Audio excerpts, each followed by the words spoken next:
नमस्कार प्रिय मित्रों, मैं ज्योतिषकार कमल आप सबका हार्दिक अभिनंदन करता हूं आपके अपने इस प्यारे यूट्यूब चैनल एस्ट्रो कमल में। दोस्तों, अक्सर आपने सुना होगा, देखा होगा कि हाथ पर ये अंक लिख दो करोड़पति बन जाओगे, पर्स में ये अंक लिख करके पर्स में रख लो, लाख मांगोगे तो करोड़ मिलेगा, और मिला आज तक किसी को नहीं है। और वीडियो देखते उनके 10M 20M तक सब्सक्राइबर हैं, और वीडियो देखते हैं लोग अंधाधुंध होकर के, पता नहीं सच कब पहचानेंगे। ये जो अंक होते हैं ना, ये अंक एक्चुअल में यंत्र होते हैं, और इनका पूरा पूरा सही ढंग से उपयोग करना आना जरूरी होता है। आज मैं आपको एक ऐसी विद्या बताता हूं जिससे शुक्रवार की रात को ये काम होता है, ये साधना होती है। अंकों की साधना है, यदि आपने कर लिया, वैसे तो ये यंत्र है लेकिन अंक बना करके बात कर रहा हूं। शुक्रवार की रात को ये साधना आपने कर ली तो शनिवार तक आपको लक्ष्मी दरवाजे पर जरूर आ जाएगी, और किसी न किसी रूप से कोई न कोई ऑफर, कोई न कोई लक्ष्मी माता कोई न कोई तरीके से आपके घर में प्रवेश कर ही जाएगी, उसमें कोई दो राय नहीं। फिर भी यदि आपकी बहुत ज्यादा बुरी किस्मत रही तो आप दूसरे शुक्रवार तक प्रतीक्षा कर लीजिए, दूसरे शुक्रवार को फिर कर लीजिए, पक्का 100% आपको धन का लाभ होगा, और होगा ही होगा, इसमें कोई दो राय नहीं है। दोस्तों, ये एक साधना है जो पौराणिक काल से चली आ रही है, एक अत्यधिक जोरदार साधना है। वैसे तो ये सिद्धेश्वरी रत्नेश्वरी की साधना है, रत्नेश्वरी महालक्ष्मी की, लेकिन मैं शॉर्ट तरीके से बता रहा हूं, रत्नेश्वरी का भी बता दूंगा अगर किसी को करना होगा तो। दोस्तों, ये जो साधना है ना, ये लक्ष्मी को अचानक से प्राप्त करने की, जैसे एकदम अब लक्ष्मी की जरूरत था और कोई ऑप्शन नहीं बचा और इतना लक्ष्मी हमको चाहिए, तो लक्ष्मी को अचानक प्राप्त करने की साधना है। आप कैसे लक्ष्मी को अचानक प्राप्त करेंगे? तो दोस्तों, धनिष्ठा नाम का नक्षत्र जब शुक्रवार को आए उस दिन से ये प्रोग्राम शुरू होता है। आगे तो कोई भी शुक्रवार हो, कोई भी नक्षत्र चलेगा, लेकिन धनिष्ठा नाम का नक्षत्र शुक्रवार के दिन से आता है, उस दिन से प्रोग्राम आपका शुरू होता है। तो उस दिन क्या होता है? तो धनिष्ठा नक्षत्र के दिन 2 प्रकार के पल्लव जो होते हैं वो आपको लेकर के आने पड़ते हैं। एक तो पल्लव होता है बील के पत्र, बील पत्र होता है ना, बील पत्र शिव जी पर चढ़ाते हैं वो पत्ते, और एक होता है कचनार के पत्ते, कचनार के पत्ते और बिलो पत्र के पत्ते, दोनों पत्ते आपको उस दिन आपको लेकर के आने पड़ते हैं। और अनार की डंडी या फिर बिलो पत्र की ही डंडी आपको लेकर आनी पड़ती है। उस डंडी को छील करके पेंसिल जैसा एकदम बना ले, तीखा एकदम मस्त, उससे एक यंत्र आपको लिखना है, एक अंक आपको लिखना है। जिस हाथ पे अंक लिखते हैं ना, वो हाथ पे अंक वाली बात बता रहा हूं, हाथ पे अंक आपको लिखना है। आपको पश्चिम दिशा में अपना मुख रख करके, लाल वस्त्र धारण करके, मां लक्ष्मी की पूजा करके, अपने कमरे में गुलाब के फूल, कचनार के पत्ते बिछा करके, जहां आपका लाल कलर का ऊन का आसन रहेगा ना, उसके आसपास अधिक मात्रा में, ज्यादा जितना आप बिछा सकते हैं उतना, गुलाब के फूल और कचनार के पत्ते बिछा लें। और अब आप शुद्ध गाय के घी का दीपक करें, और अगर आप वृष लगन और तुला लगन के नहीं है तो आप शुद्ध गाय के घी का दीपक करें। और अगर वृष लगन और तुला लगन के आदमी हैं, या फिर वृष राशि और तुला राशि के आदमी हैं, तो आपको चमेली के तेल का दीपक करना है। समझ गए? कलावे की बाती लगानी है, बाती का मुंह आप अपनी तरफ रखेंगे। बाद में जब आपकी साधना पूर्ण हो जाए तब आपको क्या करना, आरती और करनी है, भूलना मत, लक्ष्मी जी की आरती और करनी है। तो आरती में जो वृष लगन और तुला लगन के आदमी नहीं है उनको तो कपूर जला करके आरती करनी है, और जो वृष लगन और तुला लगन के आदमी हैं उनको कपूर नहीं जलाना है, उनको लौंग और नारियल के टुकड़े सीधा कंडे जला करके उनमें रख करके घी, लौंग, नारियल के टुकड़े, ज्योति बना करके उनसे आरती करने लक्ष्मी जी की, बस हो गए। उसमें खीर का प्रसाद वो लक्ष्मी जी को चढ़ाइएगा, वो भी आप उस ज्योति में रखिएगा, बहुत बढ़िया रहेगा। ये साधना कैसे करनी है, ये साधना का हम आपको विधि विधान बताते हैं। दोस्तों, उस दिन बिल्वपत्र के पत्ते और कचनार के पत्ते ये आप लेकर के आ गए। इनका अच्छी तरह से आप रस निकालिए। पहले इनको अच्छी तरह से घोट लीजिए, घोट करके कपड़े से छान करके, कैसे भी मसल करके, कैसे भी दबा करके, कैसे भी इसका रस निकालना आपको। और रस निकाल करके वो थोड़ा सा, जितना भी रस निकले वो रस आपके पास अलग से किसी चांदी के पात्र में या स्टील के में किसी के में रख लीजिए, शुद्ध पात्र होना चाहिए।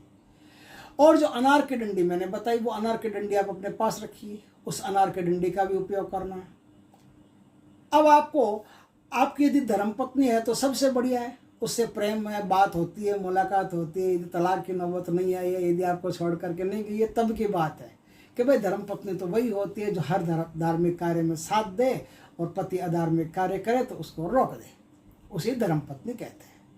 लेकिन धर्मपत्नी नहीं है तो फिर आप स्वयं ही उसका किरदार अदा कर लें। अपने लेफ्ट हैंड से, लेफ्ट हैंड धर्मपत्नी का होता है, तो लेफ्ट हैंड से राइट हैंड पर जहाँ आपका शुक्र पर्वत होता है ना, शुक्र पर्वत, ये अंगूठा होता है ना, अंगूठा, अंगूठा के नीचे विनस का जो माउंट होता है ना, शुक्र पर्वत बोलते हैं इसको।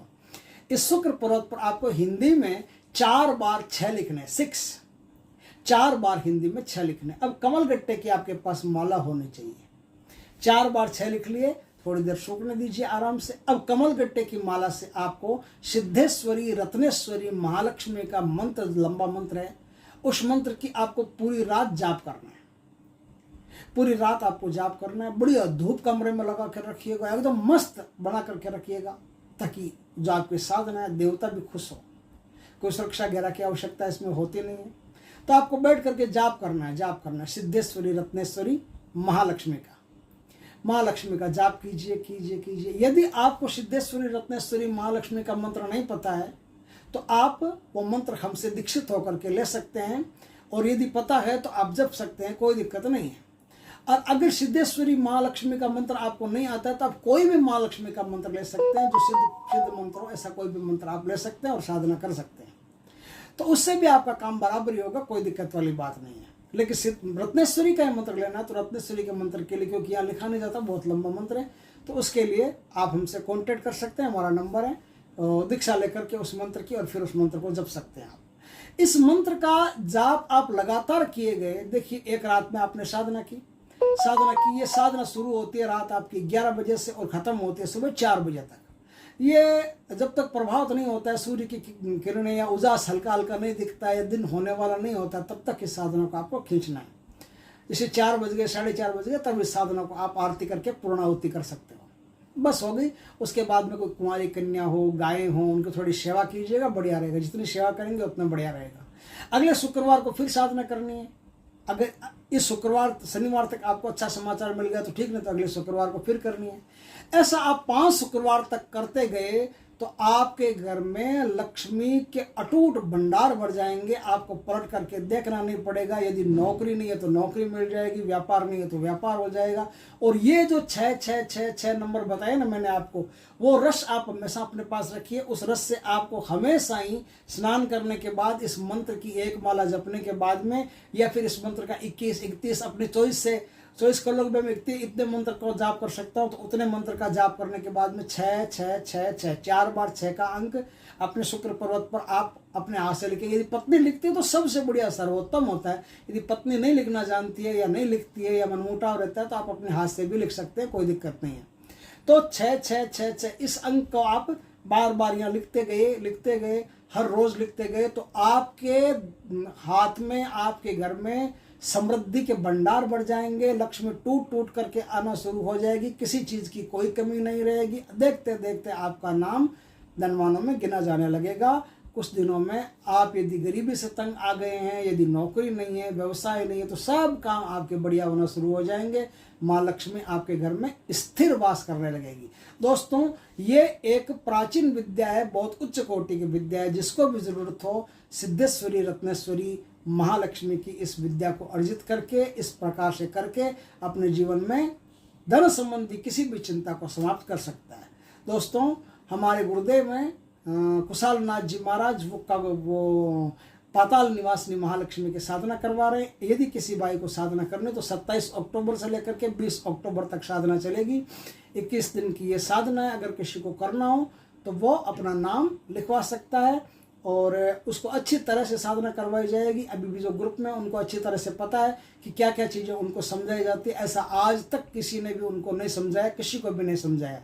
सिर्फ साधना दे देते हैं, साधना कर लो, ऐसा कुछ नहीं। जबकि गुरुदेव एक एक चीज़ समझा रहे हैं। पहले अपने पितरों को खोलना, खुद को खोलना, खुद जो भी बंदिश है उनको खोलना, ये सारी चीज़ें पहले बताते हैं और बता करके फिर साधना करवाते हैं। तो आपको यदि साधना में भाग लेना है तो आप साधना में भाग ले सकते हो और आराम से 5100 रुपया उनकी दक्षिणा है, वो दक्षिणा जमा करा करके उनके टेलीग्राम ग्रुप में जुड़ करके आप इस साधना को कर सकते हो।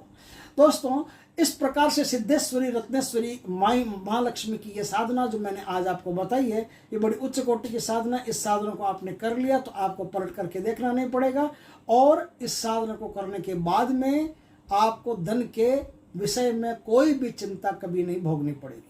दोस्तों, वीडियो अच्छा लगे तो लाइक करना, कमेंट करना, शेयर करना, और यदि पहली बार हमारे चैनल पर आए हो तो चैनल को सब्सक्राइब करना, पास में जो बेल आइकॉन का बटन है वो दबा देना, ताकि हमारे ज्ञानवर्धक जानकारीपूर्ण वीडियो सबसे पहले आपके पास आ सके। जय श्री कृष्ण दोस्तों।